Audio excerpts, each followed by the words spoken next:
Sonido. ¿Sí me escuchan atrás?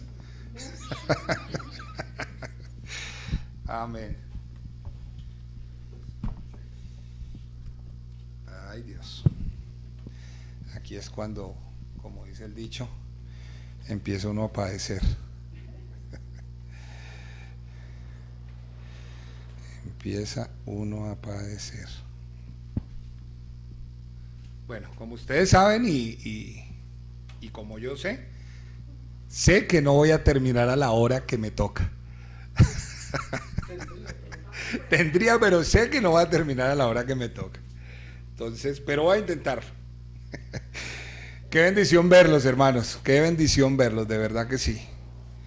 Y qué bendición estar uno en la casa del Señor. ¿Cuántos vinieron dispuestos? Yo sé que estas preguntas siempre son retóricas y las escuchamos y todos respondemos amén. Pero estudiando el tema en el orden que el Señor lo ha dispuesto, me doy cuenta que aunque venimos a la iglesia a veces la palabra es tan tremenda, la palabra es tan pesada que uno a veces no la recibe. Por eso pregunto, ¿cuántos venimos dispuestos? No me respondan esta vez, porque estoy seguro que el Señor siempre habla. Eso es una certeza y algo que el pastor siempre me lo recuerda. Cuando se queda mirándome con los ojos entrecerrados y la cara burlona, cuando yo le pregunto algo así urgente, me dice: Dios habla, hermano. Dios siempre habla. Siempre va a hablar a nuestras vidas. ¿Alguien sabe en qué andamos? Oh, muy bien, el Sermón del Monte, sí, señor. Yo hacía cuentas anoche y decía: wow, Señor, casi medio año en el Sermón del Monte. Tremendo. Bueno, el tema de hoy se llama una exhortación para escoger la vida. Una exhortación para escoger la vida. Y vámonos a Mateo capítulo 7, versículos 13 y 14. Aunque vamos a leerlo desde un versículo anterior, el versículo 12, que es con el cual el pastor la semana pasada quedó, porque es la antesala de lo que viene. Amén, ¿ya lo tenemos? Amén. Y dice la palabra del Señor: así que todas las cosas que queráis que los hombres hagan por vosotros, así también haced vosotros con ellos, porque esto es la ley y los profetas. Hay un punto y continúa inmediatamente: entrad por la puerta estrecha, porque ancha es la puerta y espacioso el camino que lleva a la perdición, y muchos, tengan en cuenta eso, y muchos son los que entran por ella. Porque estrecha es la puerta y angosto el camino que lleva a la vida, y pocos son los que la hallan. Padre, te doy las gracias en esta hora en el nombre poderoso de tu amado Hijo Jesús, Señor. En esta hora te pido, Espíritu Santo, que seas tú, amado Dios, en el nombre poderoso de Jesús, mostrándonos la verdad, Señor, guiándonos a toda verdad. Espíritu Santo, ese eres tú, no es ningún hombre, ese eres tú el que guía a verdad, ese eres tú el que redarguye corazones, el que redarguye vidas, el que muestra pecado en nosotros, el que muestra justicia, Señor. Te alabo y te bendigo en esta hora, Señor. Alabo y bendigo la vida de mis hermanos y alabo y bendigo tu presencia, Señor. Gracias te doy, Señor. Prepara los corazones, prepara nuestras vidas, Señor. Recúbrenos con tu gracia para entender lo que tú quieres decirnos, Señor. Te lo pido en el nombre poderoso de Jesucristo. Amén y amén. Bueno, hermanos, a estas alturas, y como les decía, casi medio año, no medio año, sería como lo diría el pastor en su clase de hermenéutica, esta exageración sería una mentira. No, poco menos de medio año. Decía: wow, Señor, este mensaje ha sido tremendo por lo que tú nos has llevado. A estas alturas del sermón, acuérdense que el sermón del monte empieza ¿en qué capítulo? En el 5, muy bien. Y ya vamos en el 7. A estas alturas del sermón, el Señor ha terminado de presentar su verdad. Lo que yo llamo, el Señor acaba de presentar la constitución de su reino, la constitución escrita, ¿no? A estas alturas del mensaje, el Señor ha hecho la declaración del reino que se ha acercado. Y ha terminado de declarar básicamente lo que es ser cristiano, lo que es un cristiano. Ha declarado básicamente lo que vivimos por ser cristiano. ¿Cómo vivimos? Podemos decir que el Señor a estas alturas del mensaje nos ha instruido acerca de lo que debemos creer y hacer. Y yo me imagino a toda esa multitud, porque acuérdense que el Señor le habló a una multitud, preguntándose, bueno, ¿pero qué sigue? Y me imagino a esos curiosos ahí, recordando lo que el Señor ha hablado. Básicamente, ¿qué ha hablado el Señor? ¿Quiénes son los bienaventurados? Recordando que el Señor ha hablado de quiénes tienen la verdad, quiénes tienen la luz, quiénes son la sal para este mundo. Recordando que el Señor ha dicho cuál es la actitud de nosotros frente a la ley y con qué espíritu acudimos nosotros a la ley, si al espíritu de la ley o al espíritu de la letra. ¿Cuál es nuestra relación con Dios? ¿Cuál es la relación con las cosas de la vida? Acuérdense que el Señor nos ha hablado de los afanes, del dar, del ayunar, del orar.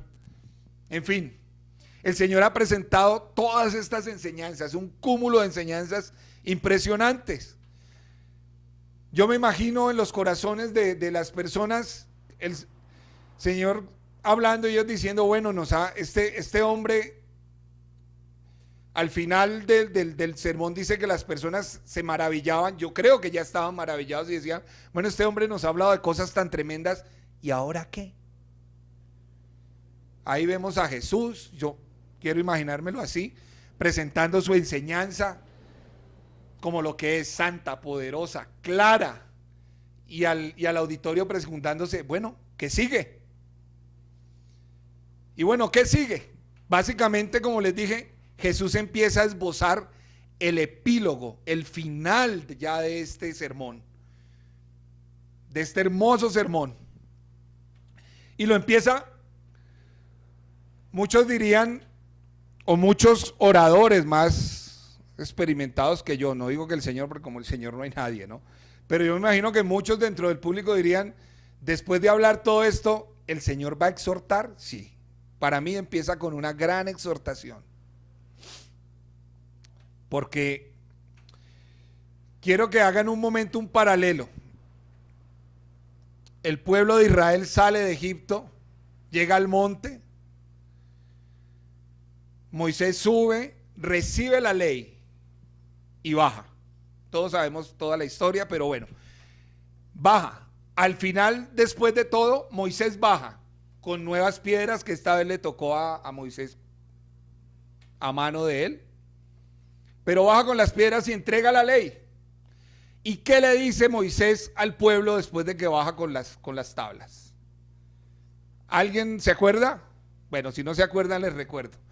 Deuteronomio 28, coge al pueblo y le dice, pueblo, escojan hoy entre el bien y entre el mal, entre la vida y la muerte. Ocurre algo muy parecido con Jesucristo en el Sermón del Monte. Habla su palabra, expone todos los principios del reino, grandes, poderosos, y van incrustándose en el corazón de muchos y va atravesando a otros y va incomodando a muchos, sobre todo va incomodando a muchos. Y el Señor al final les dice, escojan hoy. Y el Señor muestra dos caminos, dos puertas, dos destinos. El Señor está exhortando al pueblo a escoger un camino entre la bendición y un camino que no debería ser el camino de una maldición. Y eso es lo que el Señor está exhortando a entrar, que entremos por esa puerta de la vida. Para algunos teólogos, no me quiero poner muy académico, este sermón lo han nombrado como el sermón práctico de qué es ser cristiano. Es la regla de conducta.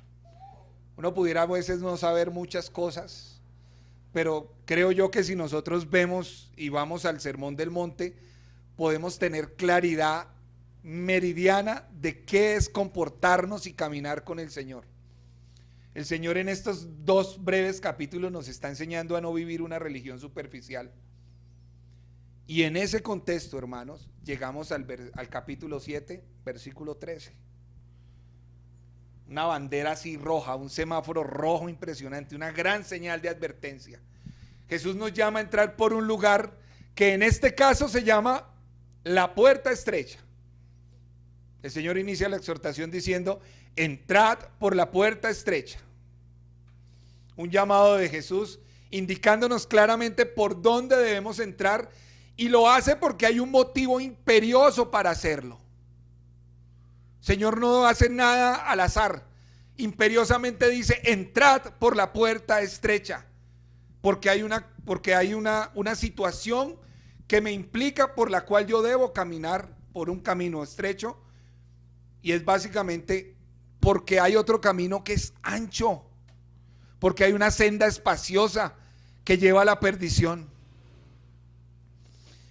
Y ahí está, creo yo, uno de los primeros principios de esta exhortación, y creo que del mensaje, y es que el camino es tan importante como la puerta. Lo digo porque, hermanos, porque muchas veces nosotros tenemos certeza de la salvación y decimos: bueno, yo soy salvo, qué rico ser salvo, pero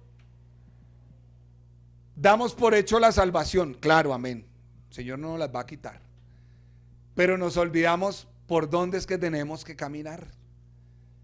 Y creo que uno de los primeros principios es ese: el camino es tan importante como la puerta. Y lo digo, mis amados hermanos, porque a veces, muchos de nosotros pretendemos ir por un camino amplio y al final entrar por la puerta estrecha. Pretendemos estar caminando sobrados del camino, nuestra vida, no la que Dios nos dice que hagamos, sino nuestra vida, y al final del camino decimos: no, ya me cambio. Ay, como diría, no digo el Señor, pero como diría otro, tan vivos. No, mis amados hermanos, hay muchos de nosotros que queremos vivir por el camino espacioso para que cuando lleguemos a la puerta que nos lleva a la perdición, decidimos pasarnos a la puerta estrecha. El camino que nosotros elegimos, el camino que cada uno de ustedes ha elegido andar, es tan importante como la puerta por la cual han elegido entrar. Y ambos caminos llevan a una eternidad muy diferente de la otra. Muy diferente. Por el camino angosto, la puerta que vamos a encontrar es estrecha, tan estrecha que solo vamos a pasar de a uno, pero detrás de ella, como lo vamos a ver en la escritura, hay pastos, hay vida. Y por eso me llama mucho la atención y recalqué 2 palabras que no están al azar: muchos y pocos. No es casualidad, mis hermanos. No es casualidad esa palabra de muchos y pocos. Cuando leemos la Biblia, o por lo menos cuando yo la leo, encuentro que la mayoría, los muchos, no son los que están bien con Dios. La escritura no me muestra que muchos están bien con Dios. La escritura no me muestra a la mayoría caminando con Dios. La palabra no me muestra que la mayoría es la que tiene una fe sincera. La palabra me muestra que la mayoría no es la que camina obedeciendo sus mandamientos. Lo que sí me muestra la palabra es una minoría. Una minoría que con esfuerzo van por ese camino. Una minoría que dice que son pocos los que entrarán. Da igual. Da igual. Muchos caminan, como les digo, en esa senda ancha porque es sencillo, hermanos. Y no vamos a mentirnos aquí. A la carne le gusta caminar suave. ¿A quién le gusta el esfuerzo? ¿A quién le gusta el sacrificio, mis amados hermanos? A la carne siempre te dirá, Leonardo, es domingo, ¿para qué levantarse tan temprano para ir a la iglesia? La carne siempre te dirá todo lo contrario, y no me voy a explayar en grandes en grandes ejemplos, pero sí les puedo decir, yo cuando armaba el mensaje me acordaba mucho del pastor porque él y yo compartimos algo y es que nos gusta cocinar. Y hay unas recetas, o sea, para todo hay recetas, ¿no? Y para todo hay opciones. Y se los voy a ilustrar en este camino, estos caminos, estas sendas, como dos paquetes. El primero es, si a mis hermanas o a mis hermanos que les gusta cocinar, hoy domingo les dijeran, vamos a almorzar unos, no sé, unas pastas. Muchos dirán, bueno, tengo que llegar a la casa, vamos a armar ¿qué? Canelones rellenos. Tengo que hacer la pasta, porque vamos a hacerla desde el principio, ¿no? Desde la harina, desde el amasar, desde hacerla completa. Vamos a hacer la pasta, tengo que comprar la carne, la proteína molida, el pollo, lo que sea, tengo que adobarla, hervirla, tengo que hacer los rollos, tengo que hacer una salsa, una bechamel, ponerle el quesito, ricota, la espinaca, empezar a hacer los moldes y hacer mis canelones. Ponerlos al horno para poderlos degustar. Tremendo paquete, ¿sí o no? Suena rico, pero suena esforzado, ¿sí o no? Habrá otros mucho menos complicados que yo y dirán, me voy para el Éxito, me voy para Jumbo, voy para la zona de congelados y encuentro canelones rellenos, pago 25,000 pesos, me voy para la casa, lo meto en el microondas y en 5 minutos, tanto los que prepararon la primera receta como los que prepararon la segunda estarán comiendo. Así es la vida cristiana, mis hermanos. Hay un paquete que te dice, mira, hermano, hermana, la vida cristiana, aquí está, has aceptado al Señor, camina en arrepentimiento, lucha con tu carne, pero lucha con tu carne hasta la muerte, lucha contra el pecado, ora, lee la Biblia, ayuna, batalla, congrégate, busca del Señor. Ese paquete suena duro, ¿cierto? Duro. Y hay otro paquete que nos lo venden así, en el que han caído muchos. Ve al domingo al culto, sé feliz, Dios es amor, Dios quiere paz, Dios te ama como tú eres, no importa lo que hagas. Al fin y al cabo Él odia al pecado, pero ama al pecador. Pero eso dice ese evangelio, ese paquete del supermercado. Eso sí, no hace falta cambiar, hermano, porque Dios te ama como quieres. Si tú cambias, es religiosidad. Si tú haces lo que dice la palabra, eso es fanatismo. Esos que te dicen obedece, esos que te hablan de pecado, son fariseos religiosos, son legalistas. ¿Les parece conocido? Ese paquete se vende. Se vende en el supermercado y mucho. Yo les apuesto que si ese paquete se vendiera aquí de parte del Señor, tendríamos que hacer no 2 cultos, por lo menos 3 cultos. Hablo aquí, ¿no? 3 cultos, tendríamos lleno allá. Miren, hermanos, Jesús no tenía problema con los fariseos. El problema con los fariseos, con Jesús, no era porque el Señor los criticara porque los fariseos hablaran del pecado, porque ciertamente los fariseos hablaban del pecado, predicaban acerca del pecado. Su problema no era ese. Los fariseos llamaban a la gente a santidad, sí. El Señor nunca tuvo problema con los fariseos por ello. Recuerdan que el Señor decía, escuchen lo que dicen, pero no hagan lo que ellos hacen. El problema de Jesús con los fariseos lo resumía en 3 cosas, básicamente porque los fariseos añadían mandamientos que no estaban en la palabra. Segundo, como lo dije, porque los fariseos le pedían a la gente que hicieran cosas que ni aún ellos querían hacer. Y lo tercero y más importante era porque los fariseos tenían una obediencia falsa, superficial, y obviamente en su corazón odiaban a la gente que no era como ellos. Y por ende odiaban al Señor. Era una fe falsa y externa. Hoy pasa lo mismo. Cuando encontramos hermanos que predican sobre el pecado, sobre la santidad, sobre el arrepentimiento, los tachamos de fariseos, o muchos los tachan de fariseo. Y hermanos, hoy el mensaje tiene que ver con eso. Hoy el Señor nos está pidiendo que nos examinemos. Hoy en el nombre poderoso de Jesús les pido que abran sus corazones para examinarse, porque así como muy recurrentemente el pastor nos lo recuerda, tenemos que dar respuestas santas al Señor. Tenemos que dar, y no solo santas, tenemos que dar respuestas reales y verdaderas. Hoy el Señor nos está pidiendo que examinemos nuestro caminar con Dios. Hoy el Señor está pidiendo, oye, quiero que hagas un pare un momento, aún hoy domingo, y no me interesa cuántos años lleves de conocer al Señor. Si eres nuevo o eres viejo en el Señor hoy está pidiendo con esta exhortación que examinemos cómo es nuestro caminar, porque aún hay tiempo de cambiar.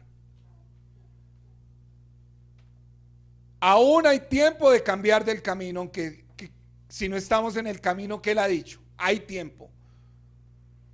Todavía hay tiempo de cambiar de ruta. Hoy el Señor está diciendo, oye, habrá un día en el que ya estarás ante la puerta y no podrás cambiar de senda. Por eso el Señor dice que nos examinemos. Y estoy seguro que esa es la voluntad del Señor, que el Señor te va a decir, escoge la senda angosta. Para muchos y para todos sé que es esta exhortación. Vamos a tratar 5 puntos, si el tiempo nos lo permite. Vamos a tratar 5 puntos, básicamente. Y desde aquí empiezo a tomar el tiempo. En primer lugar, el camino no lo definimos nosotros. El camino no lo defines tú, Señor. Nosotros no definimos cómo va a ser el camino. Nosotros no vamos a definir cómo es la vida cristiana. Ninguno de nosotros va a definir cómo se debe vivir en esta tierra. Ninguno de ustedes, ni yo, podemos decidir cómo nos vamos a relacionar con Dios. ¿Quién lo decide? Él. Es tan así. Proverbios 14:12 dice lo siguiente: hay caminos que al hombre le parecen derechos, pero al final es camino de muerte. Y vean lo tremendo, hermanos. Ayer yo había leído este salmo, pero no lo había leído tan en profundidad. Me saltó a la palestra uno de los versículos. Salmo 52. Es un salmo de Asaf.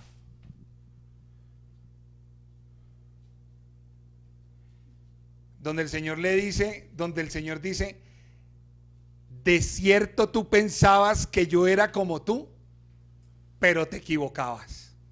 Wow. ¿Cuántos de nosotros a veces decimos que sabemos que estamos obrando mal, que sabemos que estamos decidiendo el camino por el que el Señor nos dijo que camináramos y nosotros decidimos cómo caminar y por dónde caminar? Y el Señor dice, tú pensabas, porque decimos, ay Señor, tú me entiendes, es mi carácter. Ay Señor, tú sabes cómo soy yo, el puro llanero. Y es que el llanero hace lo que quiere. Al final el resultado es el mismo. Y el Señor dice, de cierto, Leonardo, tú pensabas que yo era como tú, pero te equivocabas. Y es que, hermano, a veces queremos hacernos nosotros a un Dios, a nuestra imagen y semejanza, y a todos se nos olvida que nosotros fuimos creados a la suya. Ahora el hombre, queriendo ser Dios, quiere decidir cómo se relaciona con Dios. Quiere decidir cuál es el camino o cómo es el camino. Y encontramos hoy en día una iglesia que quiere decidir cómo es la vida cristiana. El hombre decidiendo lo que es correcto o incorrecto, pero no es así. El camino que a ustedes o a mí nos parece bueno, al final puede llevarnos a la muerte. Y se lo voy a poner con ejemplos tan pequeños que se han metido en el corazón de las iglesias. ¿Cuántas veces hemos escuchado a hermanos, aún yo mismo a veces me escucho decir, hermano, no importa cuánto oras, es que ores con el corazón? ¡Wow! como dice el perro, el pastor, el evangelio del perrito. ¡Wow! La unción de perrito. ¡Wow! ¿Cuántas veces nos escuchamos diciéndole a un hermano cuánto es la medida de oración? Poniendo el límite, poniendo la estatura, la vara. ¿Cuántas veces? No me respondan. ¿Cuántas veces le decimos a un hermano o una hermana que lo importante es orar con el corazón, no importa si es harto o mucho, olvidándonos que la Biblia dice ¿qué? Orad sin cesar. ¿Cuántas veces nos levantamos como autoridad para hablar temas logísticos, bíblicos, logísticos congregacionales, como el tema de la ropa? Hermano, no importa cómo vengas a la iglesia, no importa cómo te vistas, el Señor quiere tu corazón. Cuando el manual dice, sea la mujer vistiendo con decoro, sea el hombre vistiendo con decoro. Ay, Padre. Hoy el Señor nos está diciendo que ni ustedes ni yo tenemos la autorización para cambiar del manual. Ni ustedes ni yo somos nadie para decirle al Señor y para decirle en la iglesia, hermanos, los tiempos cambian, la sociedad evoluciona, nosotros tenemos que evolucionar con la sociedad, con los tiempos, porque si no nos quedamos atrás. Antes la Biblia decía que el liderazgo era para tal o para tales o para quienes, pero como hemos cambiado nos vamos a adaptar y ahora el liderazgo es así y encontramos a personas sin llamado ejerciendo en un púlpito, encontramos a líderes haciendo o diciendo cosas que no están en la Biblia, encontramos, y perdónenme las damas, a mujeres autoproclamándose pastoras únicas sin autoridad por encima de ellas. ¡Wow, Señor! Hemos cambiado el manual. Hemos cambiado la forma, hemos redefinido el evangelio. Y el Señor nos está diciendo hoy, ustedes no son nadie para decir cómo debo manejar mi iglesia, dice el Señor. Dios dio un manual, trazó un camino. Ninguno de nosotros puede elegir qué hacer con ese camino. Lo único que todos y cada uno de nosotros debemos y tenemos que hacer es obedecer la ruta por la cual el Señor nos ha dicho que caminemos. Crea un camino nuevo, claro, lo pueden crear. Son libres de crearlo en sus vidas con el Señor. Pero les digo con total sinceridad de la palabra, ese camino los va a llevar a la muerte. Solo el camino de Dios lleva a la vida y solo Él ha provisto la ruta de la salvación. Nosotros, hermanos, no hacemos el camino. ¿Qué hacemos? Movemos nuestros piecitos por la senda, no más. Aceptaron que el Señor los haya encontrado. De ahora en adelante lo único que tenemos que hacer es mover nuestros piecitos por el camino que Dios ha preparado para nosotros. La semana pasada el pastor decía que el Señor había preparado buenas obras desde antes de la fundación del mundo. ¿Para qué? Para que anduviésemos en ellas. Dios ya preparó la vida que Él quería que nosotros viviéramos. Ninguno de ustedes, ni ustedes ni yo podemos definir la iglesia. Ninguno podemos definir el cristianismo. No podemos crear nuevos modelos de iglesia ni de cristianismos, hermanos. ¿Y saben por qué? Porque esto, casa de oración, iglesias de Dios, llámese la congregación con el nombre rótulo que quieran donde se predique sana doctrina, ninguno de esos sitios es una empresa. No es un almacén donde el pastor, entiéndase el CEO, se levanta y dice, vamos a hacer tal curso de mercadotecnia, tal método de mercadotecnia para hacer la obra de Dios. Ninguno de nosotros está redefiniendo eso. Se los digo como empresarios. Yo sí, como empresario en mi empresa, yo me levanto y me acuesto pensando qué voy a hacer para cambiar, porque yo sí tengo que adaptarme a los tiempos. Antes se vendía por la radio, hoy en día ¿por dónde se vende? Por las redes. Y encontramos muchas iglesias preocupadas por el manager de redes. Y espere, pastor, este es el discurso que tiene que dar hoy y tal, y vamos a hacer esta parrilla, así se llama, eso sí lo he aprendido.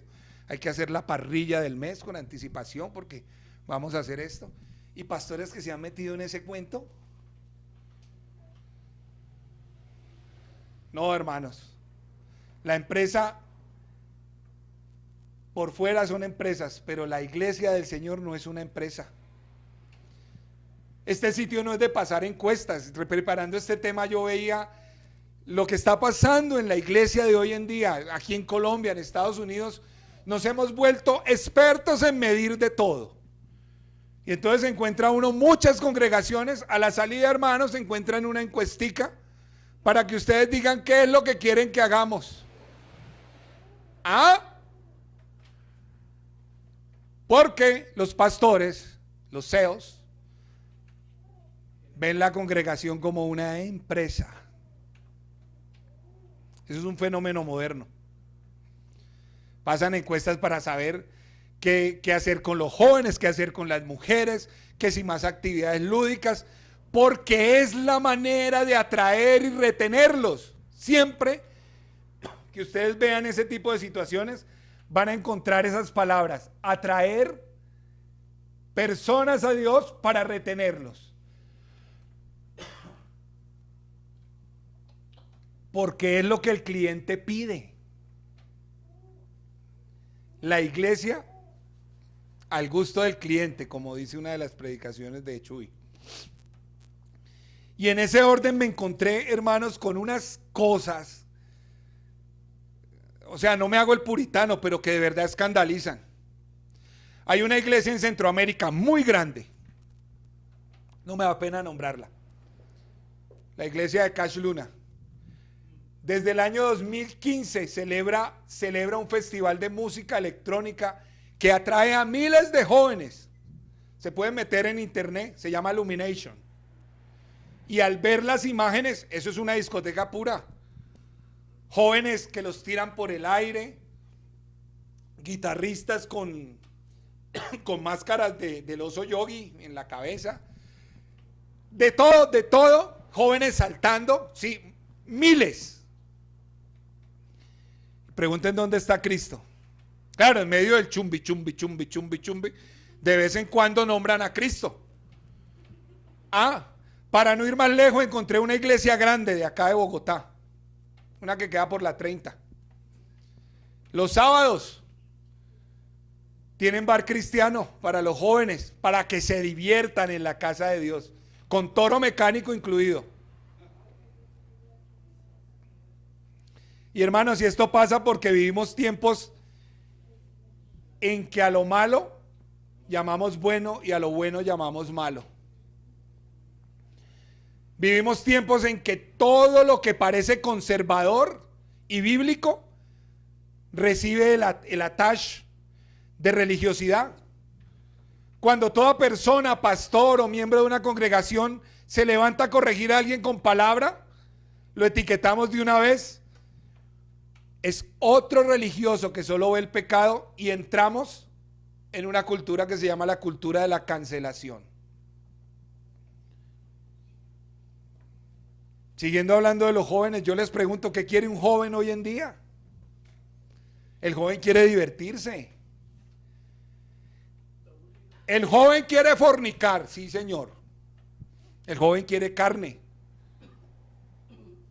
Los y las quieren novios.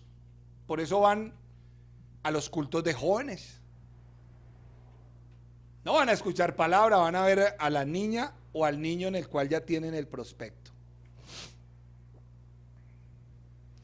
Los jóvenes no quieren palabra. Y así como los jóvenes, yo me pregunto, ¿sus padres querrán palabra? Los jóvenes no quieren orar, no quieren ayunar. Los jóvenes quieren vestirse como los jóvenes del mundo.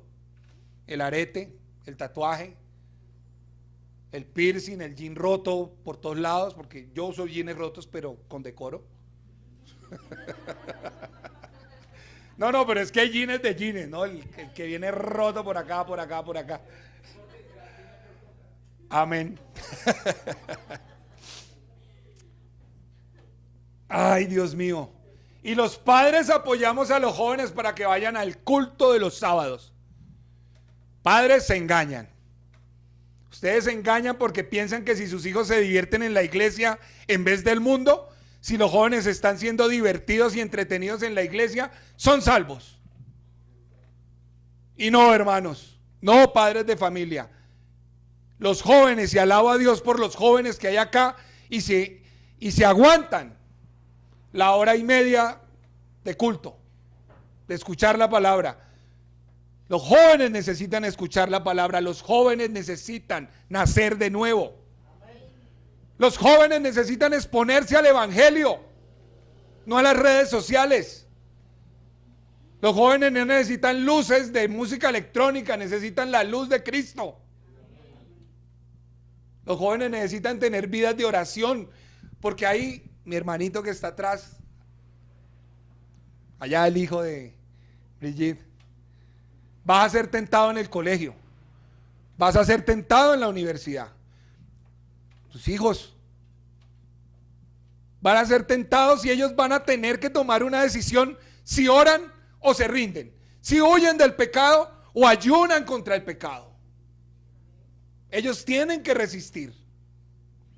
No, hermanos, la iglesia está redefiniéndose, porque los pastores seguimos creyendo que tenemos una empresa y que estamos haciendo un nuevo camino. Al leer Apocalipsis, la iglesia de la Odisea, veo tanta similitud con la iglesia actual. Creemos que la iglesia es rica, que no tiene necesidad de nada, y lo tremendo es cómo nos ve el Señor: pobre, desventurada, desnuda. No lo digo por este sitio, hermanos, pero ¿qué diferencia hay entre la iglesia cristiana y la católica que muchas veces criticamos? Tenemos templos con pantallas gigantes, con luces, con sonido, con ascensor que desciende desde abajo hasta la tarima y sale el ungido. Sí, está en internet. Otra iglesia grande de acá. Wow. Ya no podemos decir que los católicos y que el Vaticano es de oro, porque los templos evangélicos también lo son. Y muchos creemos, aún desde aquí afuera, que eso es bendición, porque existe lo material en esos sitios. Y mi pregunta, hermanos, es: ¿cómo ve Dios a su iglesia? Vean, hermanos, a mí me parece que a Dios le da igual aquí en casa de oración si hoy ponemos el proyector, si sirve o no sirve, si hay pantalla o no hay pantalla. A mí me parece que a Dios le da igual si tú estás sentado en una silla cómoda o estás sentado en una silla de plástico blanca. A mí me parece que a Dios no está interesado si es el sitio o no es el sitio. Lo que perfectamente creo que me muestra la palabra es que Dios, de lo que está atento es de tu vida espiritual.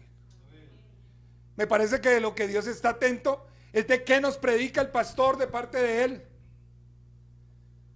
Me parece que de lo que Dios está atento es de cómo asimilamos lo que se nos enseña de parte de él, de cómo adoramos en nuestro corazón. El Señor no está pendiente si aquí hay instrumentos musicales, si hay músicos, cantores. Él está pendiente de cómo tu corazón lo adora. Está pendiente de cómo nos relacionamos con Él como iglesia.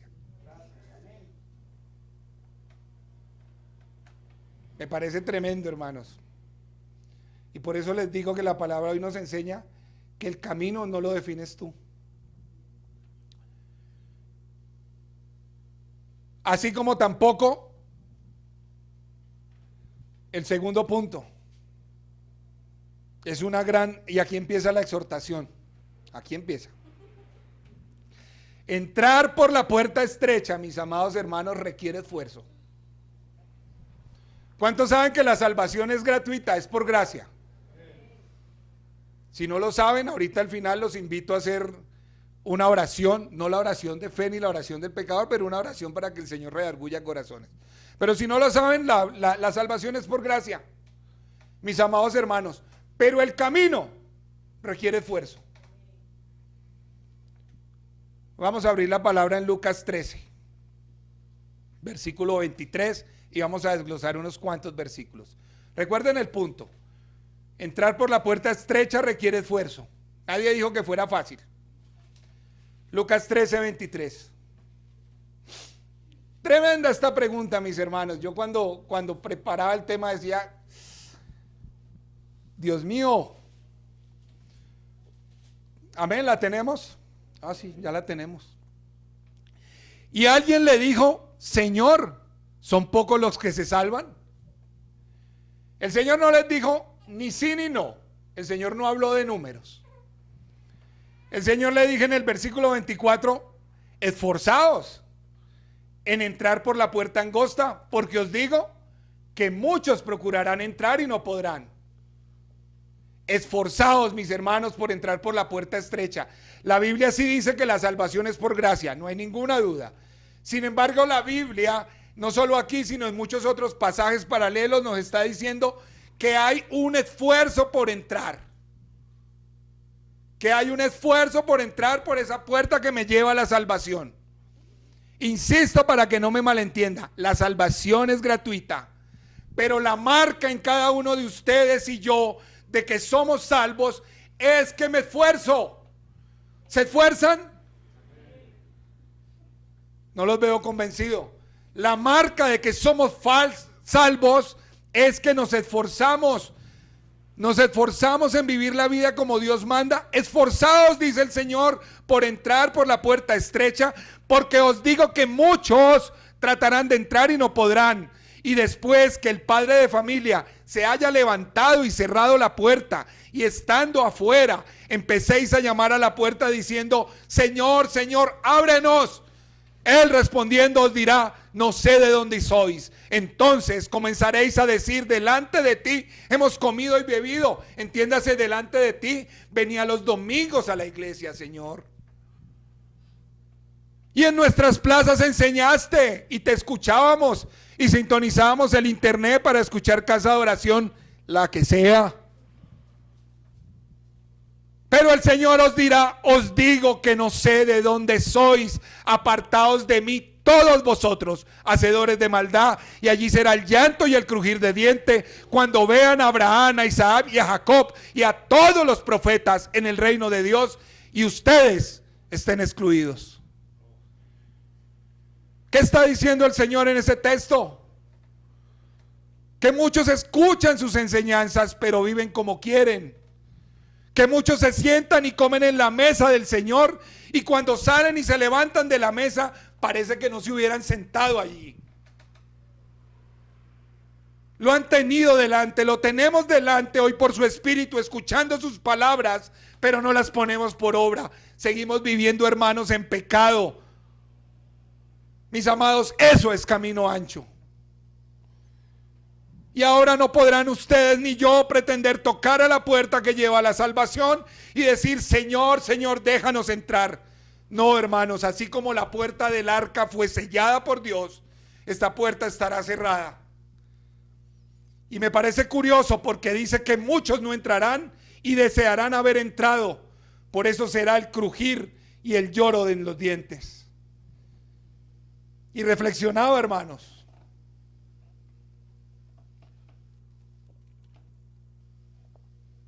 con mucho temor lo digo, hoy y mañana, todo aquel que está en el infierno y que estará en el infierno no será inconsciente de por qué está ahí. Todas esas personas, y le pido a Dios que nos guarde, pero todas esas personas que están en el infierno sabrán que se les predicó el evangelio, sabrán que se les habló del Señor, sabrán que se les incitó a buscar a Cristo en obediencia y no quisieron hacerlo, y gritarán a la puerta diciendo, Señor, ábrenos. Pero la puerta, mis hermanos, estará cerrada. Ninguna persona que está hoy ahí, ninguna de las que esté bajando en este momento, no estará allí sin saber por qué están ahí. Estoy convencido por la palabra de que cada segundo, por toda la eternidad, escucharán cada palabra que oyeron de Dios. Y esas palabras van a retumbar en sus corazones por los siglos de los siglos, dice la palabra. Estoy seguro que las voces que les compartieron el evangelio gritarán en sus oídos acusándolos. Y sabrán que están ahí porque estaban escuchando. Sabrán que están ahí porque estaban en la mesa en presencia de Dios, pero nunca obedecieron su voz. Por eso, mis hermanos, hay que esforzarse por entrar por esa puerta estrecha. Hay que esforzarse por ir por el camino angosto. Mis hermanos, el camino angosto, como lo dice la palabra, es complicado.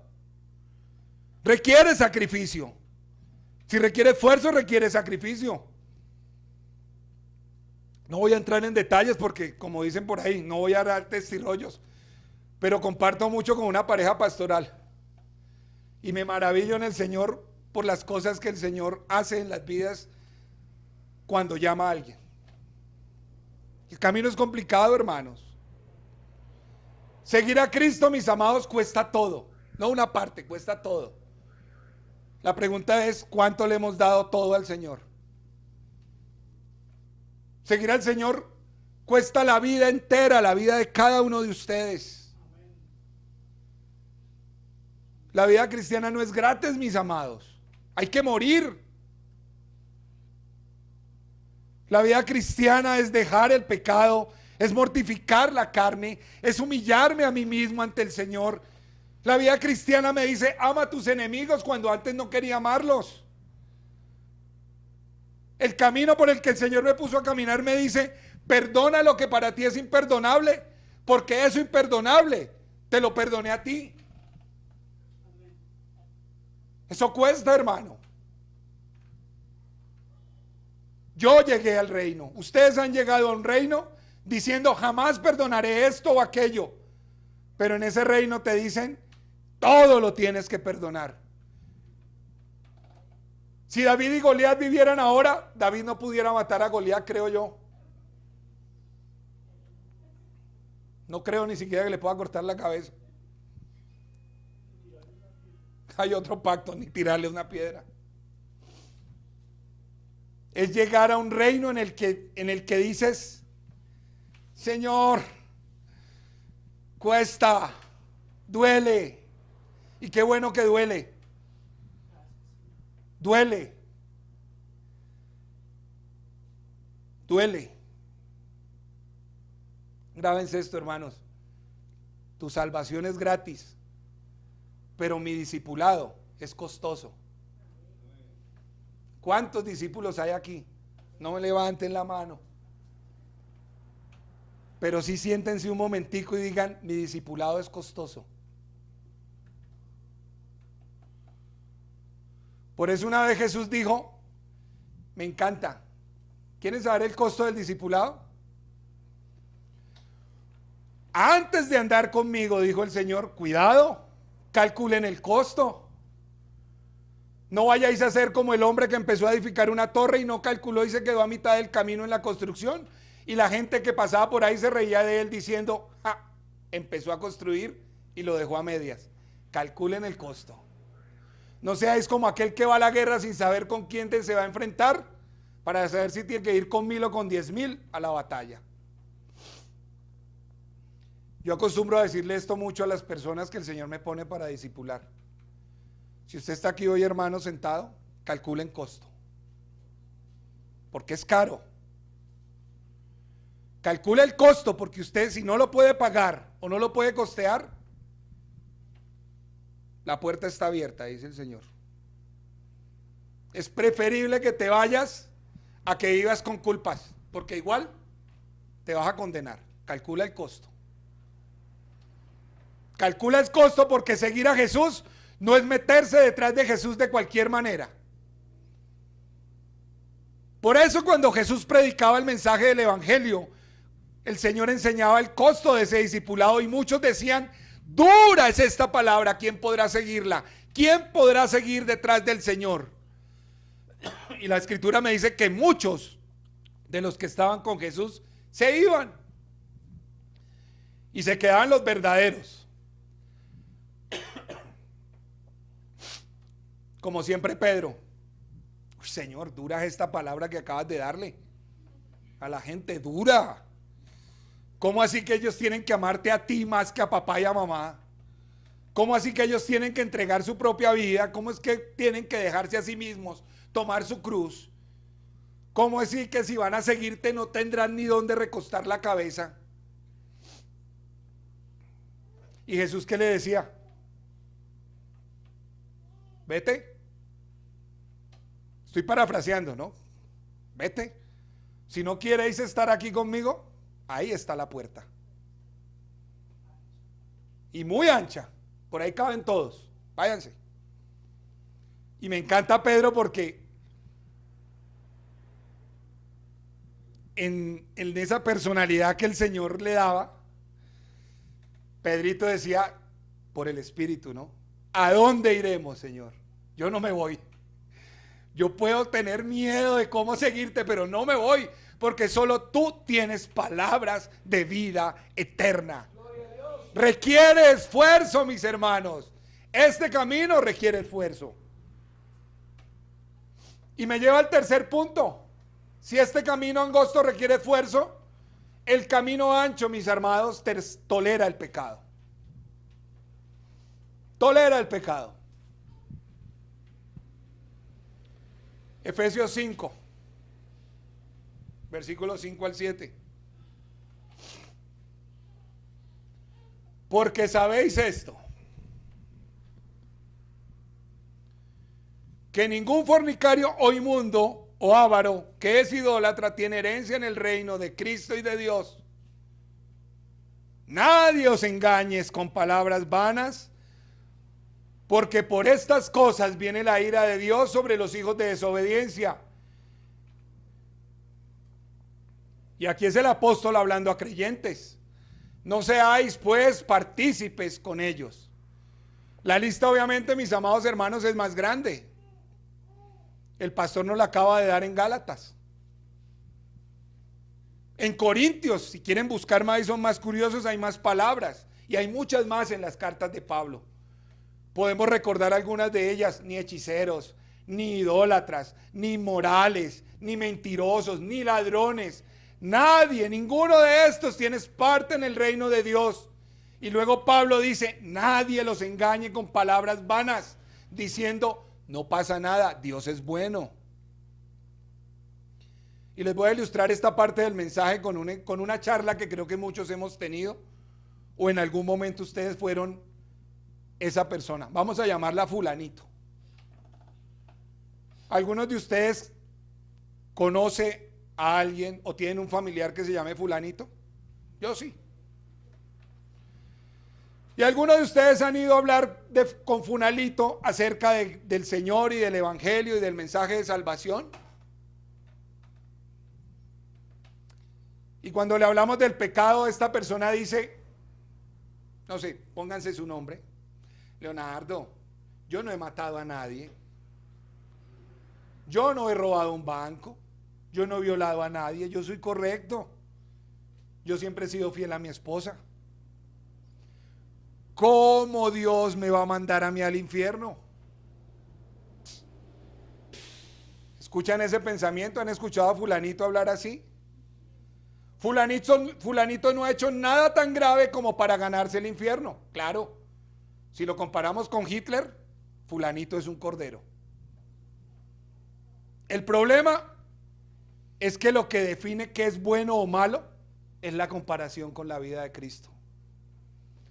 Y entonces le preguntamos, fulanito, ¿tú mientes? Posiblemente, responderá fulanito. De vez en cuando. ¿O es que ustedes no han dicho una mentirita?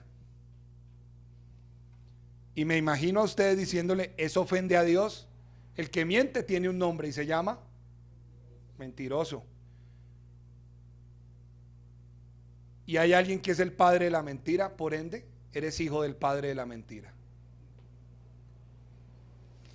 Y fulanito, tú tienes un negocio, ¿alguna vez no has arreglado alguna tranza con una factura? ¿No has tratado de evadir impuestos? Ay, ¿quién no hace eso? ¿No es que el gobierno nos roba? ¿Cómo no vamos a evadir impuestos? Fulanito, eso se llama robar. Y la escritura dice que ningún ladrón entrará al reino de los cielos. Fulanito, ¿y has comprado de contrabando porque es más barato? La plata está escasa, hay que ahorrarla. Se llama robo. Pero no has atracado un banco. Vámonos a meternos más al rancho de fulanito. Fulanito, ¿alguna vez no has mirado una veinteañero por la calle? A ver, hijo, yo he sido fiel, pero ¿quién no va a mirar el ganadito? Y la escritura dice, el que mira y codicia ya adulteró en su corazón. El problema, mis amados, es que vivimos un tiempo en el que no pasa nada, porque hemos puesto la vara de medir como hombres cuando la vara de medir está en Dios. Hemos tratado de rebajar el nivel de santidad que se nos exige, y el nivel de santidad que hoy en día nos exige no es el mío, no es el del pastor, es el de Cristo. Y hay palabras claras hoy en día, claras, que hacen dar falsa seguridad de salvación a los impíos. Gente que vive en pecado y se les hace entender que no pasa nada. Gente que vive en pecado y se les dice que no pasa nada, que todos pecamos. Y lo peor es que en muchos lados donde se predica la palabra de Dios están torciendo la escritura para que las personas se sientan cómodos. Todos pecamos, ¿quién no peca? ¿Quién no falla alguna vez? Escuchamos decir en los púlpitos. Pero aquí no se trata de quién lo hace, se trata del estado espiritual de cada uno de nosotros y del deseo de un corazón rendido a Dios. Mis amados hermanos, el verdadero creyente no deja el cambio para mañana. Yo no conozco personas que, siendo redarguidas por el Espíritu Santo, se levanten de aquí, hermanos, salgan de la puerta de la iglesia y digan, mañana voy a cambiar. Me santificaré mañana. Ese, hermano, no es un creyente. El creyente sufre por su pecado, porque no ha podido soltarlo. El creyente sufre ahora, hoy, cuando es redarguido. El creyente, cuando escucha la palabra del Señor, dice, qué duro, mi rey, estoy mal contigo, te he ofendido. El verdadero creyente no está diciéndole a su compañero de silla, mañana voy a cambiar lo que acabo de escuchar, que está mal delante de Dios.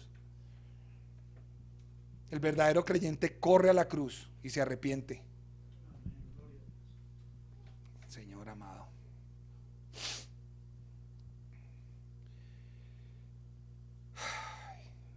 Vea lo que el Señor dice. El gran problema actual es que la iglesia sabe que el camino angosto no tolera el pecado y que el camino espacioso sí lo tolera. Y la escritura le echa la culpa a los líderes religiosos porque están haciendo entender a la gente que se pueda vivir así y ser salvo. Jeremías 6:13 al 15. Dice la escritura así. Voy a procurar andar más rápido, pero no quiero dejar nada por fuera. Jeremías 6:13 al 15 dice, porque desde el más chico de ellos hasta el más grande, cada uno sigue la avaricia, y desde el profeta hasta el sacerdote, todos son engañadores. Y curan la herida de mi pueblo con liviandad, diciendo paz, paz. Y dice el Señor, no hay paz. ¿Se han avergonzado de haber hecho abominación?, pregunta Dios. Ciertamente ninguno se ha avergonzado, ni aún saben tener vergüenza. Por tanto, caerán entre los que caigan, cuando los castigue caerán, dice el Señor. El pueblo de Dios está mal, hermanos, eso es una realidad. No estoy hablando del mundo, el pueblo de Dios está mal. El pueblo estaba en pecado y los profetas, entiéndase, pastores, les decían, paz, paz. Dios te ama como quieres y como eres. Y el Señor dice, no hay paz. El liderazgo les decía, hay paz para que se sientan a gusto, para que se sientan bien, para que no se vayan de la iglesia y tengan los diezmos acá. Y hay alimento en mi casa. En mi casa, no, en mi casa. Pero las personas no se avergonzaban, ni siquiera se ruborizaban por su maldad. Y hermanos, aquí hay una gran exhortación del Señor. El púlpito es un problema cuando hace sentir al pecador cómodo con su pecado. Me recuerda, y eso sí es personal, una iglesia donde una vez me invitaron a ir. Y lo primero que escucho decir al pastor Bienvenidos, hermanos. En esta iglesia no se habla de pecado, aquí solo hablamos del amor de Dios.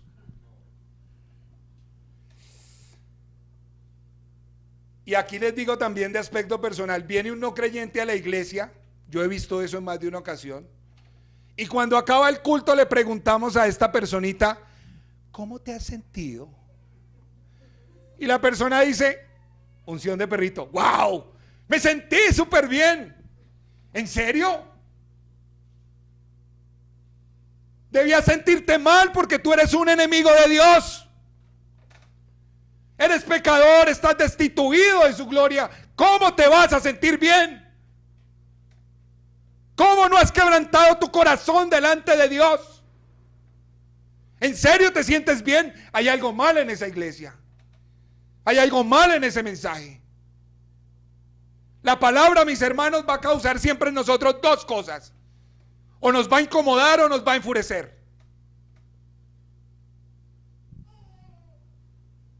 Siempre el Señor va a estar confrontando nuestras vidas. ¿En serio? Invitado, inconverso, ¿te sientes bien? ¿Te has sentido maravilloso? ¿Te sentiste alegre? Yo no creo que aquellos que escucharon Generación de Víboras se hayan sentido bien. Yo no creo que se hayan sentido bien los que escucharon el mensaje, arrepentidos porque el reino de los cielos se ha acercado. Eres enemigo de Dios, están muertos en delitos y pecados, ¿cómo te vas a sentir bien? Arrepiéntete. Es cierto, Dios no te va a rechazar, Dios te ama, pero primero arrepiéntete. Y esa palabra, mis hermanos, no está en la mayoría de los púlpitos. No está. Muchos pastores dicen, yo tengo un método, un diseño para llenar el templo. Yo alabo a Dios, porque todavía hay lugares donde se predica la palabra y punto. Dios añade a quien ha de ser salvo, no el hombre. Lo único que el Señor demanda de sus heraldos es que prediquen su palabra como está escrita. Se acabaron los shows. ¿Quiénes de ustedes le dan gracias a Dios por la pandemia? Me alegra la pandemia porque la pandemia acabó el show.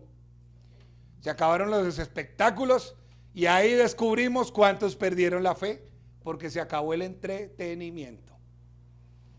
Una cosa es segura, cuando hay una congregación que ha sido nutrida con palabra verdadera, esa congregación, con pandemia o sin pandemia, con sitio feo, pequeño y horrible, va a seguir viniendo a buscar palabra de Dios.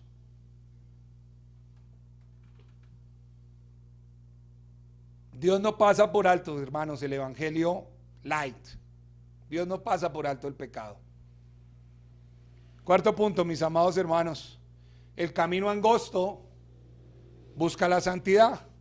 Si el ancho ama el pecado, obvio, el angosto busca la santidad. Hebreos 12:4. Seguir la paz con todos y la santidad sin la cual nadie verá al Señor. Es claro, no se puede entrar por la puerta estrecha si no has vivido por el camino angosto. Y el camino angosto, hermano, se llama camino de santidad. Sin santidad nadie verá al Señor. Y muchos se preguntarán, bueno, pero yo peco. Claro, no somos perfectos. Ninguno de ustedes, ni el pastor, ni el más chiquito de la congregación, es perfecto. Lo llegaremos cuando el Señor venga y glorifique nuestras vidas, nuestros cuerpos físicos. Pero mientras tanto, mientras habitamos con ese Cristo que está en nosotros, vamos a correr cada día a obedecer su palabra. Y si nos equivocamos, vamos a correr a la cruz para que nos transforme. Porque Él sí es santo y Él es perfecto y Él lo puede hacer. Y si Él es santo, nosotros somos santos. Primera de Pedro 2:11 dice, amados míos, os ruego como a extranjeros y peregrinos que os abstengáis de pasiones carnales que combaten contra el alma. Este cuerpo imperfecto tiene pasiones porque es cuerpo de carne y va a combatir contra el espíritu. Das lugar a la carne, mi amado hermano, cuando discutes en casa, cuando no buscas en oración al Señor, cuando no crucificamos nuestra vida. Cuando eso pasa, mi vida espiritual se apaga. ¿No les ha pasado? Que el que deja de orar peca, pero el que ora, muy seguramente, ayudado por el Espíritu Santo, dejará de pecar. Nuestra carne siempre combatirá al Espíritu. Carlos Spurgeon lo decía de la siguiente manera: imagínense cada uno de ustedes que dentro de ustedes hay dos perros peleando. Dos perros, un perro se llama carne y el otro espíritu. ¿Y quién va a ganar? Decía Spurgeon: a quien más tú alimentes. ¿Cuál perro están alimentando? Porque si alimentan la carne, el espíritu se va a debilitar. Se perderá el gozo, no van a venir al culto, no tendrán ganas de orar. Pero si alimentas tu vida espiritual, esa carne se debilita y empezará a bajar. Y empezarás a sentir, aún en medio de la prueba, del dolor, de la enfermedad, el gozo de la salvación. Te gozarás en la oración, vivirás con la certeza del calor de la presencia del Señor. Pero mi amado hermano, el Señor nos manda alimentar esa relación. ¿Alguno de ustedes ha escuchado la palabra avivamiento? Y no es avivamiento, no, de verdad, avivamiento.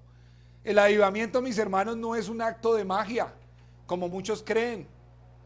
Vamos a la iglesia, que el ungido ponga la mano para estar avivado. El avivamiento requiere esfuerzo, requiere santidad. Jeremías 29:13 dice: y me buscaréis y me encontraréis, porque me buscaréis de todo vuestro corazón. El Señor no quiere las migajas de tu vida, mi amado hermano. El Señor quiere todo de ti. Por eso el camino angosto requiere santidad. Punto número 5, antes de llegar a las conclusiones. El que más duele, creo yo, el camino angosto requiere abnegación. Mucha abnegación. Requiere negarse a uno mismo. Mateo 16, versículos 24 al 25. Mateo 16, 24 al 25. Entonces Jesús dijo a sus discípulos: si alguno quiere venir en pos de mí, niéguese a sí mismo, tome su cruz y sígame, porque todo el que quiera salvar su vida la perderá, y todo el que pierda su vida por causa de mí la hallará. ¿Ustedes saben qué significa ese sí? El del inicio del versículo 24. Si alguno, que no es obligatorio. Es una decisión libre y voluntaria de cada uno de ustedes. Si alguno quiere, dice el Señor. Jesús decía, no de manera imperativa como a muchos de sus apóstoles les dijo: sígueme. ¿Recuerdan? Pasó junto a Mateo, lo miró y le dijo: sígueme. Y siguió derecho, y Mateo corriendo. Pasó junto a la barca y le dijo a Pedro: sígueme. Y dice que Pedro, dejando las redes, lo siguió. Eso fue imperativo. Pero acá le dijo: si alguno. El Señor no te está diciendo: te ordeno que me sigas. Pero si quieres seguirme, ahí vienen las condiciones. Niégate a ti mismo. Toma tu cruz. Y ahí sí, sígueme. Porque después de esas dos cosas y seguirlo, si quieres salvar tu vida, la perderás. Pero si la pierdes por mí, la ganarás. Está muy claro, amados. Jesús quiere que pierdas tu vida en esta tierra. Por eso siempre les digo a muchos que me han escuchado: Jesús no vino a tu vida para arreglar tu vida. Jesús no vino a tu vida para restaurar tu matrimonio. No vino para sanarte del cáncer. No vino para darte la casa, no vino para darte el carro, no vino para darte la beca. Jesús vino a matarte, porque es necesario nacer de nuevo. Jesús vino a matarte porque si no te mueres no puedes volver a nacer en el Espíritu. Por eso hoy en día un verdadero cristiano, un verdadero discípulo, un verdadero hijo de Dios, se los voy a poner en estos términos. Cuando Jesús dice que ya no quiere que vivamos para nosotros, son preguntas tan sencillas como esta: Diana, ¿qué quieres para el futuro? La respuesta de un verdadero discípulo es lo que Dios tenga para mí. Leonardo, ¿dónde vas a vivir mañana? Como en algún momento le dijo a nuestros pastores, donde nos ponga, Señor. Creo que Pablo lo expuso mucho mejor cuando dijo, con Cristo estoy juntamente crucificado, ya no vivo yo, mas vive Cristo en mí. Lo que yo vivo, que vivo en la carne, lo vivo ahora en la fe del Hijo de Dios, el cual me amó y se entregó a sí mismo por mí. Hermano, negarte no es anularte como ser humano, como muchos piensan. Negarte a ti mismo es negar tu orgullo, es negar tu soberbia, es negar tu ego, es negar tu yo y dejar que ese Dios del cual reconociste como Señor y Salvador gobierne tu vida. Es saber que Dios vale más que mi vida. Y en mi caso personal, hermanos, orgulloso militar, 30 años, macho, machote, pistola en mano o pistola en cinto, fusil atrás. Acostumbrado a alcanzar todo por la fuerza de mi poder y mis manos he creado este reino. No ha sido fácil de comprender y aceptar que Dios tomara las decisiones de mi vida. En mi caso personal, hermanos, como sé que en muchos de ustedes no ha sido fácil, me encantó la alabanza. Habla que tu siervo oye. Señor, ¿qué quieres de mi vida? ¿A dónde quieres que vaya, Señor? Señor, ¿qué quieres que haga? Señor, esta amistad me conviene, jóvenes. Me conviene ver lo que estoy viendo, me conviene pensar lo que estoy pensando. Señor, es tuyo. Qué difícil ha sido someterme a Dios, sí, a mi carne. Hoy en día estoy tratando de que mi oración diga, amén, Señor, sea hecha tu voluntad en mi vida. Y duele, requiere abnegación. El pastor se burla porque cuando habla del llamado, Señor sabe todo lo que me escondí, correteé, me traté, todo. Y se burla. Malo. Vea, buscando de este punto de que el camino angosto requiere abnegación, me encontré en internet un libro de oraciones de antiguos predicadores. Y vea, solo una llamó mi atención. Es solo una frase. Este varón oraba diciendo, Señor, si mis planes no son los tuyos, destrózalos. No me acuerdo, pastor, lo leí de carrerón porque era ya la madrugada. Es duro, hermanos, pedirle a Dios eso. ¿Cuántos de ustedes tienen su vida planificada, mujeres, hombres? Yo planifico esto, yo voy a hacer esto. Y de golpe llegas a Cristo y en tu vida no sale nada. Trabajabas, adiós trabajo. Tenías en el bolsillo, cero. Estabas bien en tu relación familiar y ahora todos te miran así. Oh, Señor. Les hago esa pregunta, ¿ustedes podrían orar así? No me respondan. ¿Podrían orar así? Señor, si lo que yo quiero hacer no es tuyo, destrózalo. Se necesitan, no lo voy a decir en la carne, se necesita toneladas de fe. A veces, hermanos, me voy a meter con la iglesia, con la congregación. A veces queremos hacer lo que nos parece que la iglesia necesita, pero desconocemos si al Señor de la iglesia es lo que quiere hacer. Y anoche en la madrugada, con el mayor amor y respeto, yo pensaba, Señor, ¿por qué no has aparejado otras cosas para el sitio? ¿Será que tú nos quieres aquí apretaditos? Que crezcamos pero estemos apretaditos. ¿Será que, Señor, tú quieres 2 o 3 cultos aquí? ¿Será? Decía yo, Señor, bueno, Señor, si lo que nosotros queremos hacer que parece bueno no es tuyo, pues no permitas que se haga con base en esta oración. Porque el Señor me recordaba, nadie Ninguno de ustedes es dueño de la iglesia. La iglesia es de mi hijo. Y decía yo, bueno, Señor, si las cosas que nosotros creemos no son tuyas, cierra todas las puertas.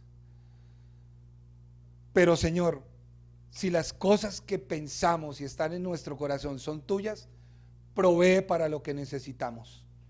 Y confiaremos que como hemos hecho hasta el día de hoy, mi Rey, cada paso que hemos dado como iglesia, lo lograremos bajo tu dirección, Señor, porque somos tuyos. En Cristo Jesús, amén. Anoche demoré orando con eso porque de verdad, yo le decía a Carolina, yo tenía otro tema, otro enfoque.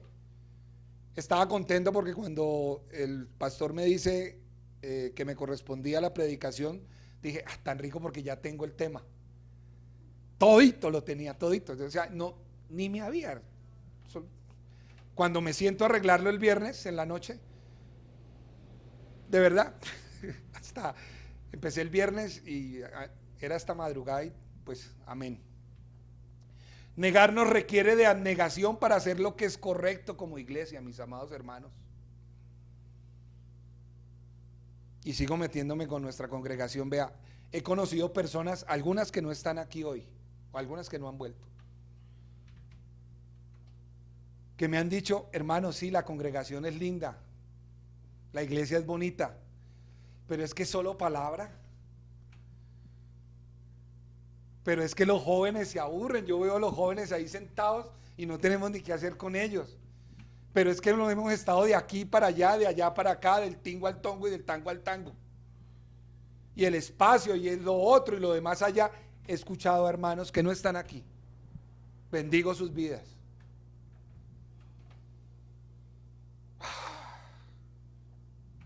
Mis amados hermanos, cuando ellos o nosotros comprendamos de todo corazón que lo que la iglesia necesita es palabra de Dios, que lo que la iglesia necesita es oración y adoración, entenderán que podremos jugar y hacer todas las actividades que queramos por fuera de la iglesia, pero que cuando nos venimos aquí a reunirnos es para darle culto a Dios y no para darnos culto a nosotros. El camino angosto, mis hermanos, requiere negación. No es lo que yo quiero, es lo que Dios quiere. Segunda de Corintios 5:15 dice, y por todos murió. ¿Quién? Cristo. Para los que viven, para que los que viven ya no vivan para sí, sino para aquel que murió y resucitó por ellos. Sí, mi amado, Jesús te ha dado vida y es para una cosa que ya no vivas para ti.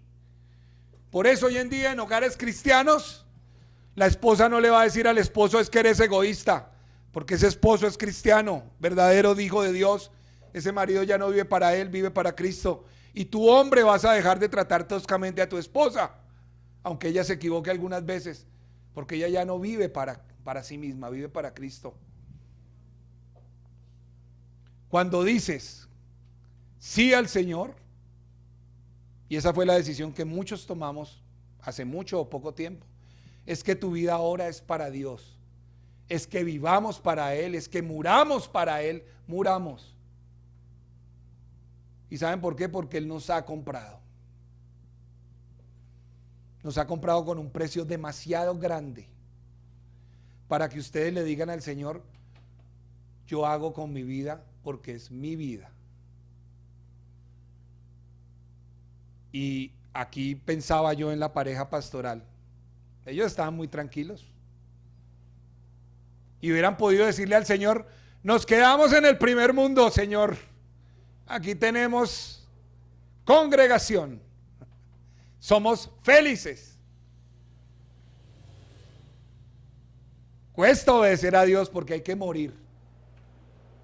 Y vamos a entrar en las conclusiones, amados. En la escritura veo que la mayoría, mis hermanos, se pierde, porque muchos son los llamados, pero pocos los escogidos. Por eso el Señor nos vive mostrando que esa puerta estrecha entrarán pocos.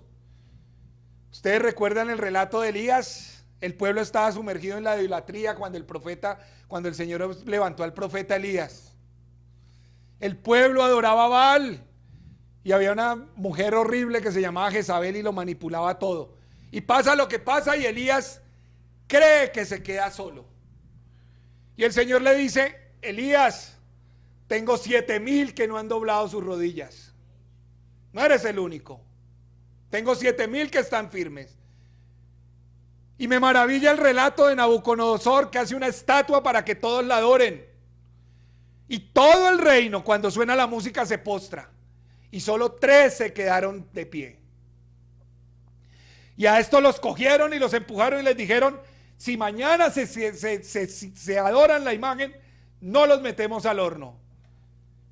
Y el rey les dice: ahora sí, papito, los cogí. ¿Qué Dios será aquel que os libre de mis manos? Ay, me encanta la respuesta. Rey, te vamos a decir una cosa muy clara. Dios puede librarnos de ti, pero aunque no nos libre, aunque nos deje morir, aunque nos quemes en el fuego, no nos vamos a postrar ante ti. Hermanos, cuando yo leo estas 2 porciones, veo que el Señor me está dando una lección.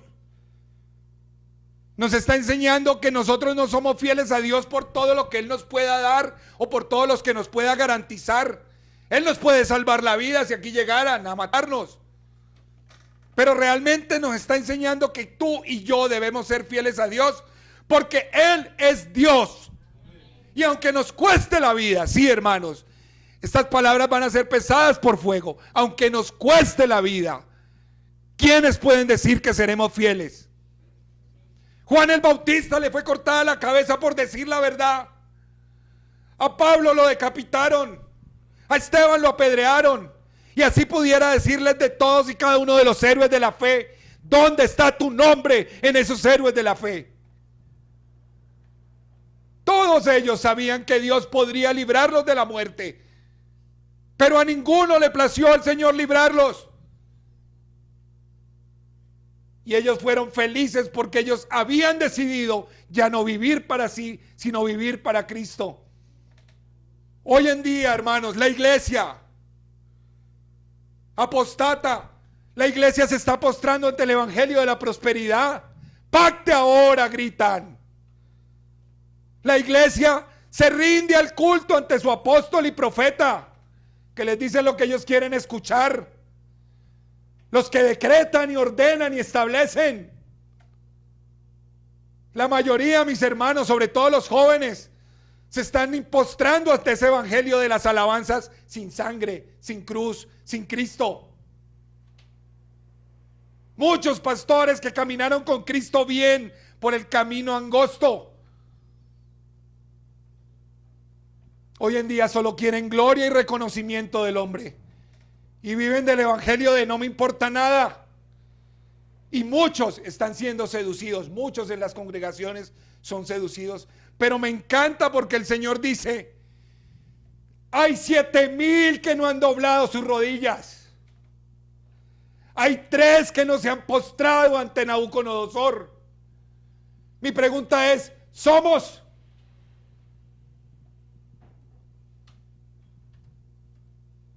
Aunque el mundo nos abandonare, mis hermanos, tengo una claridad meridiana: solo Dios es mejor con nosotros que nosotros por fuera de Él. Y rápidamente, la mayoría de mis hermanos se pierden primero porque muchos, aún de los que están acá y han dicho amén, muchos no soportarán este camino. Muchos no soportarán este mensaje. La palabra me lo dice claramente. Juan 6:60. Y al oír las palabras, muchos de los que decían amén y levantaban las manos en la congregación, dijeron: dura es esta palabra, ¿quién la puede oír?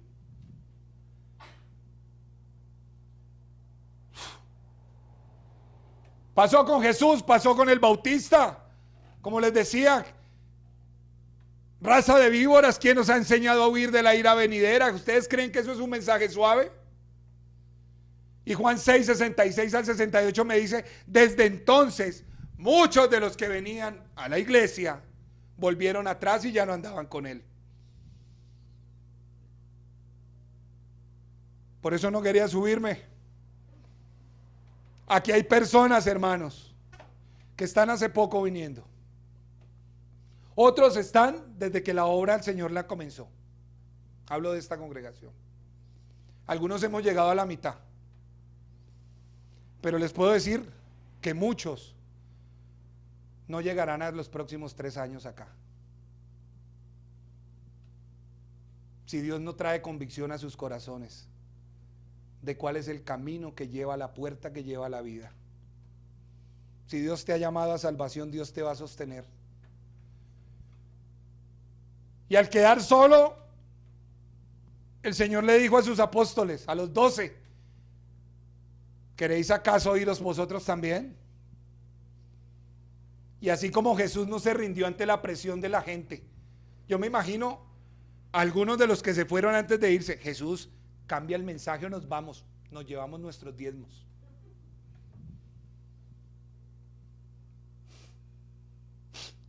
Y el Señor les dijo: ok, ahí está la puerta. No cambió el mensaje. Ahí está la puerta, te puedes ir. Y así como ese Cristo puso ese mensaje, hoy en día ese mismo Cristo impreso en muchos de sus siervos ese mismo mensaje. Y esos siervos saben y tienen claro que tenemos un Señor y un dueño al que le daremos cuenta. Nunca pretendan voltearle el pulso a un verdadero siervo de Cristo, porque aunque ustedes equivocadamente digan que hay que ir a la derecha, si el Espíritu Santo respalda a este varón, a esta mujer, ese hombre irá a la derecha o a la izquierda de acuerdo a la guianza del Espíritu Santo. Nunca pretendan hacer un pulso con Dios. Y vuelve Pedro diciéndole: Señor, ¿a quién iremos? Tú tienes palabras de vida eterna. Pero hay una cosa curiosa en este texto, hermano. Aunque el mensaje era duro y la palabra era duro, esto tenía que pasar. Está en el versículo anterior, versículo 65 del capítulo 6 de Juan. Y decía: por eso os he dicho que nadie puede venir a mí, dice Cristo, si no se los ha concedido el Padre. Mis hermanos, ¿saben? Sí, este mensaje es duro. Pero ¿sabes para quién? Para la carne que todavía se tuerce y se resiste a morirse. La carne no soporta este mensaje. Por eso Jesús dijo: este mensaje es duro. Pero solo vendrán aquellos a quienes el Padre traiga, porque tiene que ser el Espíritu de Dios que en el corazón de cada uno de ustedes ponga la convicción de decir: Señor, me duele, pero me aguanto. Qué dura es tu palabra, Señor, pero causa cambio en mí por tu Espíritu. Por eso Pedro le decía: Señor, si es duro, pero ¿a dónde iré, Señor? Esta es tu verdad, que me trae vida, que me trae a ti.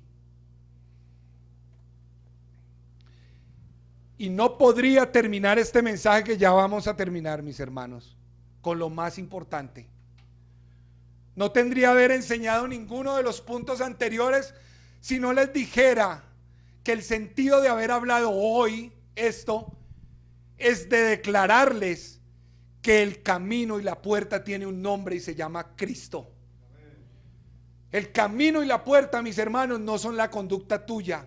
El camino y la puerta no es tu obediencia, no es tu manera de caminar. El camino y la puerta es Cristo. Y por eso, porque Él es Cristo en mi vida, camino en santidad. Porque Él es el camino y la puerta, vivo en obediencia. Porque Él es el camino y la puerta, me niego a mí mismo.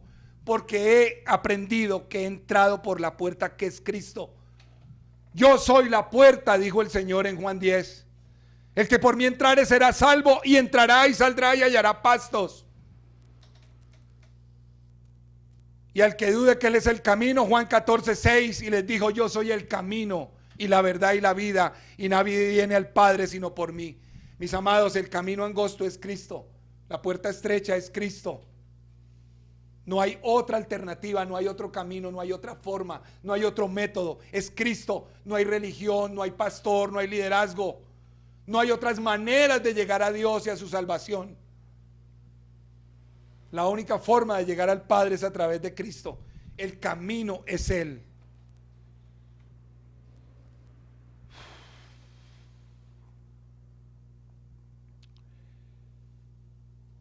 La puerta es Él. Finalizo diciéndoles, hermanos, que cuando caminamos en Cristo, Cuando entras en Cristo, no por fuera, quiere decir dentro, introducido, guardado, aceptado, amalgamado con el Señor. Tu vida se va a mostrar en una vida de abnegación y de santidad. Si esos distintivos no están en tu vida, párate un momento y tendrás que decir: no estoy caminando por la senda estrecha. El Señor hoy nos está diciendo que el camino del creyente es angosto. No porque no pequemos, hermanos. Es angosto porque sabemos que tenemos que luchar contra el pecado. Lo que me muestra si eres creyente no es si no pecas. Lo que me muestra si eres creyente, como te dije anteriormente, es cómo te sientes con tu pecado. De verdad, cuando salgas de acá, ¿lo vas a dejar para mañana? ¿Vas a poder dormir tranquilo con ese pecado de orgullo, de falta de perdón, de sobradez que muchas veces tenemos? ¿Vas a salir tranquilo de acá? Mi deseo, hermanos, es que hoy la palabra te haya incomodado muchísimo, porque los verdaderos creyentes tenemos esta esperanza. Si Él nos perdona, sabemos que si corremos a la cruz y le decimos: Señor, dame de tu gracia, sé que estoy mal, sé que no puedo con esta situación, Él va a perdonar mis pecados, porque Él ha abierto una puerta que es su Hijo, y yo he aceptado su camino que es su Hijo, y por ello hemos recibido la vida eterna. Hoy, hermanos, no mañana, examina tu vida. Hoy, no mañana. Mira si estás caminando por el camino ancho y arrepiéntete, porque ese camino te lleva a la perdición.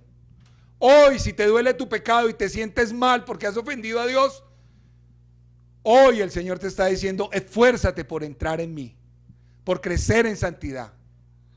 Hoy, mi amado hermano, si tú has reconocido a Cristo como ese Señor, como ese Salvador, pues sí, mis amados, hay buenas noticias. Bienvenido al camino angosto. Ese camino angosto te va a hacer venir a la iglesia aunque no quieras.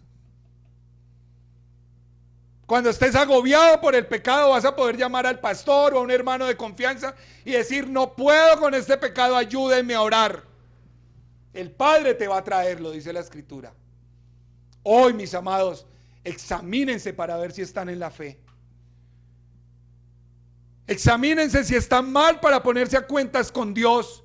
Y si están bien, esfuércense todavía más. Que Dios siga sosteniéndonos por su gracia. Te damos gracias, mi Rey.